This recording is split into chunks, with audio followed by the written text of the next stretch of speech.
What's going on, guys? TalkAstonVilla here, back to preview the Aston Villa versus Crystal Palace game happening this Tuesday at Villa Park, 7:45 p.m. kickoff. Always looking forward to it. We're relegation bound. It's going to happen, but I always look forward to it nonetheless. So let's look at this fixture last year at Villa Park. Of course, it finished 0-0. We actually dominated possession, and we had more shots. I actually don't think Palace had a single shot on target.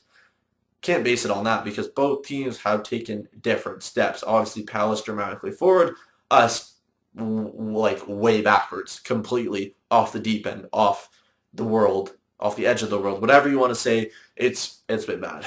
But anyways, let's look at the last 6 fixtures. That's what we should base it on. The progress this season, the most recent fixtures, of course. So Palace, last 6 games, they have 2 wins, 3 draws, and 1 loss. Of course, we have 3 draws and a loss. 3 points under Remy Gard in the last 6. I guess, given our predicament, probably isn't that bad, but when you also look at it, it isn't that good because some of those were winnable.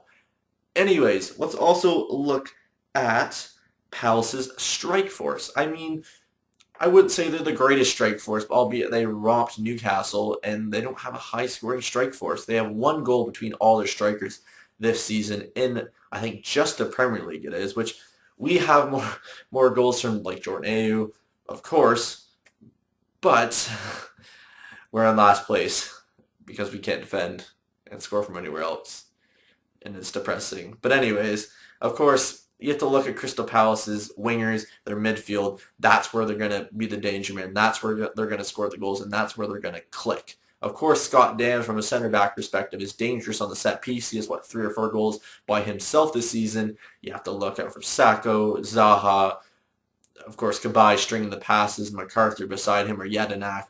They have a good, solid midfield. Of course, they're progressing well in the Premier League, so we have to look at that perspective. Of course, going to the injury front, Jordan Amabi's out for the season. Adama Traore's out for 2 or more months with a broken bone in his foot. You shouldn't expect Alan Hutton to be at right back, thank God, albeit through injury, which I don't really praise or hope for anyone. He's out to the 16th with a hamstring injury, but it should be Carlos Sanchez back. Remy Gard said before the Wickham game that Sanchez should be back for Tuesday. He's progressing better than Hutton is with his hamstring problem. Gabriel Bronlahor is expected to be back.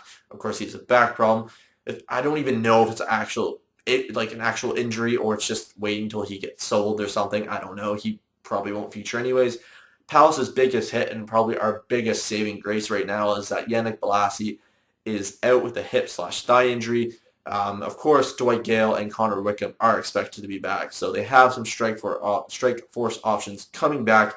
I wouldn't say the greatest strike force options coming back, but neither do we. I mean, we struggle to score, and when we do score, we struggle to hold on to a lead or even a draw.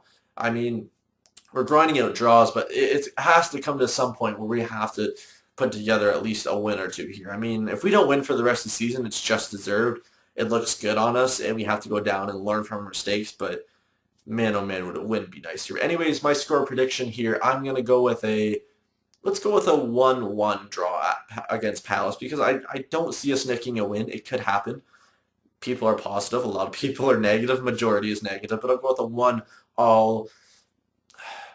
Let's say Carl's Heel getting another goal, another beautiful goal, and then Cabaye getting their goal. Anyways, leave your score predictions in the comments below. Let me know what you agree with, what you disagree with, what will happen during the game, who they should play. Look out for the predicted XI video, which will be out on Monday, tomorrow. Of course, this is pre-recorded, so like the video like I just said, and I'll see you guys tomorrow. Peace out.